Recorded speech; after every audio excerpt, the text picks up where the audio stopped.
শুরু করিতেছি মহান আল্লাহর নামে, যিনি পরম করুণাময় এবং অত্যন্ত দয়ালু।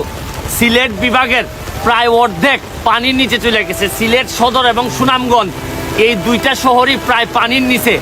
42 বছর, অনেকে বলছেন যে 42 বছরও এই ধরনের বন্যার পানি কখনো ওনাদের ঘরে উঠতে দেখেন নাই। অবস্থা খুবই খারাপ অবস্থা। এই অবস্থায় সরকার থেকে বলা হয়েছে, আমি ধন্যবাদ জানাচ্ছি যে উদ্ধারের জন্য আর্মি নামানো হইতেছে, আর্মিদেরকে দায়িত্ব দেওয়া হইতেছে। এর সাথে সাথে আমি আরেকটা অনুরোধ করতে চাই, আমার অনুরোধ সারা পৃথিবীব্যাপী মানুষের কাছে আমার অনুরোধ, প্লিজ এই সিলেট এবং সুনামগঞ্জের মানুষের পাশে দাঁড়ান। আমরা আমাদের সাধ্যমতো দেওয়ার চেষ্টা করতেছি, আপনারা যদি না দাঁড়ান তাহলে এই মানুষগুলা কিভাবে বেঁচে থাকবে।